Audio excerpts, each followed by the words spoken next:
Elevo os meus olhos para os montes, de onde me virá o meu socorro. O meu socorro vem do Senhor, que criou os céus e a terra. O Senhor é o meu pastor e nada me faltará. Tudo posso naquele que me fortalece. Muito bom dia. Que a bênção do Senhor, que a graça do Senhor seja abundante sobre a sua vida nessa manhã. O meu pedido a Deus é que onde você estiver nesse momento, a graça do Eterno esteja sobre a tua vida, lhe cobrindo com bênçãos, fortalecendo a sua trajetória, para que você alcance a vitória em todas as suas batalhas. Todos os dias nesse canal nós dedicamos aqui alguns minutos para que nós possamos compreender e colocar em prática em nossa vida a palavra do Senhor. De Mateus, capítulo 4, o versículo 1 e o versículo 2. A seguir foi Jesus levado pelo Espírito ao deserto para ser tentado pelo diabo. E depois de jejuar 40 dias e 40 noites, teve fome. No capítulo que nós passaremos a estudar nessa manhã, nós compreenderemos que o evangelista Mateus, conduzido e guiado pelo Espírito Santo, o mesmo Espírito que inspirou os profetas do Antigo Testamento, é o Espírito que conduz Mateus a escrever o seu evangelho. Mateus fala a respeito da vida de Jesus Cristo. Jesus tinha uma missão especial. Embora Jesus fosse filho de Deus, e Mateus deixa bem claro para nós, e quando ele escreve, ele tenta conduzir os seus leitores a ter essa compreensão, mas ao mesmo tempo, o evangelista Mateus nos mostra que Jesus não usou a sua divindade para vencer Satanás. Jesus veio a essa terra como o segundo Adão, na figura de um ser humano, destituído da divindade, para provar a todo o universo que aonde o primeiro Adão caiu, o segundo Adão se tornou vitorioso.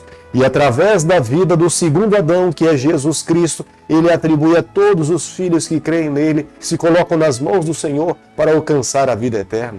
Da mesma forma, quando um dia Deus levou Moisés ao Monte Nebo e mostrou toda a terra, dizendo que essa terra pertenceria aos filhos do Senhor, Satanás levou Jesus a um monte muito alto, e nesse monte ele mostra toda a terra, dizendo para Jesus Cristo, se ele adorasse ao Senhor, todas essas pessoas iriam adorá-lo. O nosso Deus, ele não tenta ninguém, mas o nosso Deus se vale das ações de Satanás para fortalecer o seu povo. Quando um filho de Deus se vê no vale da tentação e ele se sente vulnerável, ele tende sempre a buscar força no Senhor, a se encontrar com o seu Deus, clamar por socorro, e o nosso Deus sempre estará disposto a socorrer um filho que clama por ele. Ele jamais irá deixar desamparado um filho que no meio da batalha clama por socorro pelo seu comandante. No versículo 2 do capítulo que nós estamos estudando nessa manhã, nós podemos observar que o evangelista Mateus fala que Jesus jejuou 40 dias. Da mesma forma como Moisés no deserto jejuou 40 dias e o povo de Deus passou 40 anos no deserto, Jesus inicia seu ministério clamando, intercedendo por ele mesmo, para que ele tenha força para vencer o adversário. Sabia que Satanás é extremamente astuto e ele seria tentado em todas as coisas, mas Jesus Cristo venceu a Satanás, dando provas claras que todo aquele que está ligado a Deus também pode alcançar a vitória. Claramente nós podemos observar que a arma que Jesus usa nesse momento de batalha, de tentação, é a palavra do Senhor. Jesus venceu a Satanás dizendo, está escrito. Mateus capítulo 4, versículo 3, a Bíblia diz o seguinte: então o tentador, aproximando-lhe, disse, se és filho de Deus, manda que essas pedras se transformem em pães. Satanás conhecia a Deus perfeitamente. Satanás foi expulso do céu pelo próprio Cristo. Mas agora aqui na terra, Satanás se volta para Jesus Cristo e fala, se és filhos do Senhor, se és filho de Deus. Satanás tenta colocar uma dúvida na cabeça de Jesus Cristo, mas o Senhor repreende a Satanás através da palavra do Senhor, dizendo, está escrito, nem só de pão viverá o homem, mas da palavra do Senhor. Entendo perfeitamente nessa manhã a forma pela qual nós precisamos nos valer para vencermos a tentação, para vencermos a Satanás. através da palavra do Senhor. Não apenas citá-la, mas viver a palavra de Deus. Aquele que vive a palavra de Deus blinda a sua vida contra o tentador. Satanás jamais irá resistir àqueles que estão firmados na palavra do Senhor. Aqueles que têm a palavra de Deus nas mãos não podem usar a palavra de Deus de uma forma seletiva, estudando apenas aquelas partes que ele acredita que seja melhor para ele. Mas aqueles que seguem ao Senhor precisam amar a palavra de Deus desde o primeiro livro da Bíblia até o último livro da Bíblia. Nós precisamos amá-la em todas as partes e não apenas amar, mas precisamos também ser praticantes da palavra de Deus em toda e qualquer circunstância. Dessa forma, aquele que vive dessa maneira cada vez mais se torna mais fortalecido na fé no Senhor. A Bíblia deixa bem claro que Satanás veio a essa terra para matar, roubar e destruir.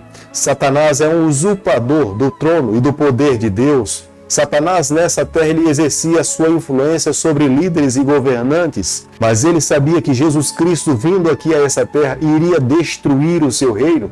E é nesse momento que ele leva Jesus para um monte muito alto e fala para Cristo que se ele se lançar desse monte para baixo, ele pode pedir para que os seus anjos possam vir lhe salvar desse precipício. E o próprio Cristo se volta para Satanás e fala que ele não deveria tentar ao Senhor. Satanás não desiste em tentar derrubar a Cristo e o coloca num outro monte e fala que daria todos os reinos da terra se ele adorasse a Satanás. E Jesus se volta para Satanás e fala: somente Deus deve ser adorado. E é nesse momento que o diabo deixa de tentar a Jesus Cristo e os anjos do Senhor vieram e serviram a Jesus Cristo. Mateus capítulo 4, versículo 12, a Bíblia diz o seguinte: ouvindo, porém, Jesus que João fora preso, retirou-se para a Galileia. Jesus veio aqui a essa terra para revelar ao Pai. João Batista foi aquele evangelista que preparou o terreno para a missão de Jesus Cristo. Mas Jesus, tendo consciência de que João Batista tinha sido preso, Jesus agora vai para a Galileia, onde ele sabia que encontraria o maior número de pessoas, onde ele pudesse exercer seu ministério, mostrando a essas pessoas quem verdadeiramente era o Pai e qual era a sua missão em colocar os seus pés aqui nessa terra. Depois da deportação das 10 tribos para a Síria, no ano 722 a.C., praticamente aqui na Galileia, em sua grande maioria, quem morava ali não eram os judeus, mas eram gentios. Mas mesmo assim, Jesus se voltou para ali para que pudesse exercer o seu ministério, realizar cura, e o seu objetivo de fato era levar essas pessoas a ter compreensão a respeito da salvação em Jesus Cristo. O foco, de um modo geral, ao Mateus escrever o seu evangelho é para os judeus, mas o seu objetivo é alcançar a todas as pessoas. Mateus não é seletivo apenas pensando nos judeus, mas ele também queria alcançar os gentios.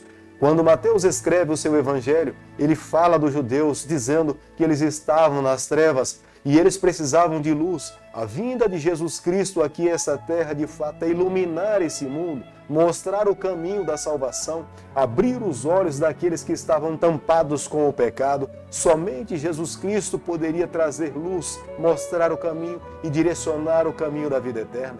Mateus capítulo 4, versículo 17, a Bíblia diz o seguinte: daí por diante passou Jesus a pregar e a dizer: arrependei-vos, porque está próximo o reino dos céus. É nesse momento que Mateus tem a responsabilidade de dizer que Jesus inicia o seu ministério. Jesus, na verdade, já estava na Galileia por cerca de 1 ano e meio. Mas é nessas circunstâncias que Jesus inicia seu ministério ou faz o seu primeiro sermão.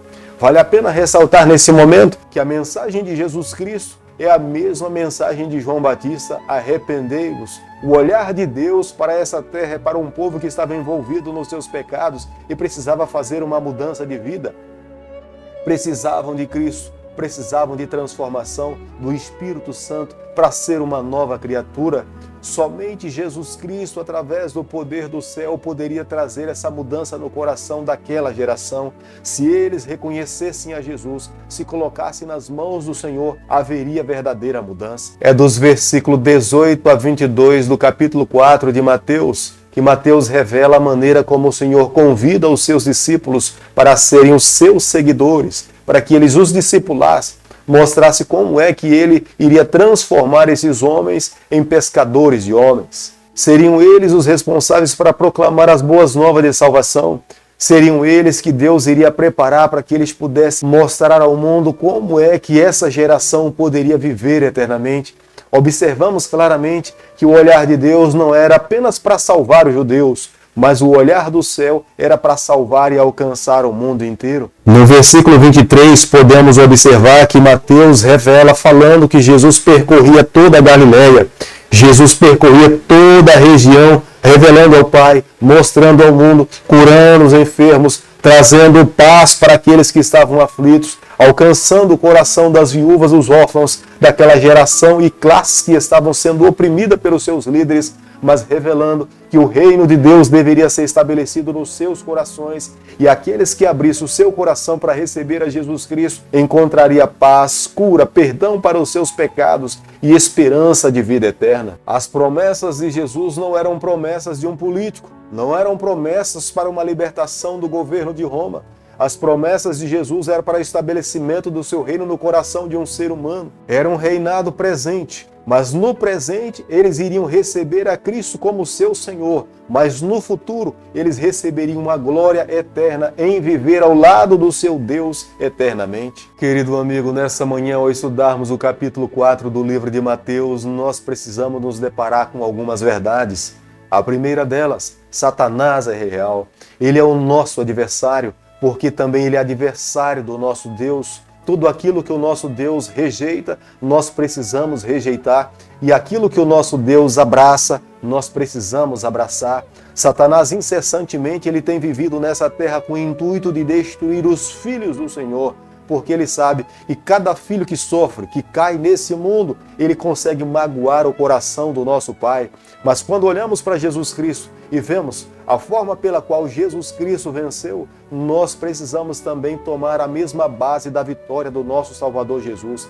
Se Jesus venceu jejuando, se humilhando diante do Pai, clamando para viver uma vida vitoriosa, nós precisamos fazer a mesma coisa hoje. Nós precisamos nos valer da palavra do Senhor, dizer como Jesus disse, está escrito, e conhecermos a palavra, vivermos a palavra. Se vivermos a palavra, tenha certeza que a nossa vida estará blindada. Satanás não encontrará brechas para que possa nos destruir.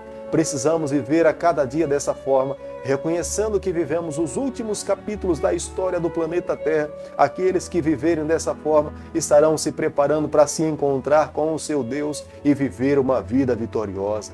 Querido Pai, em Tuas mãos nessa manhã nós nos colocamos. Queremos viver exclusivamente para o Senhor. Toma o nosso coração, perdoa os nossos pecados, nos conceda a força de vivermos firmes aos Teus pés. É o nosso pedido e a nossa oração e nós fazemos em nome de Jesus. Que o Senhor te abençoe e te guarde, que Ele faça resplandecer o seu rosto sobre você, que Ele tenha misericórdia de você, que sobre você nessa manhã Ele levante seu rosto e conceda a sua paz em nome de Jesus. Amém.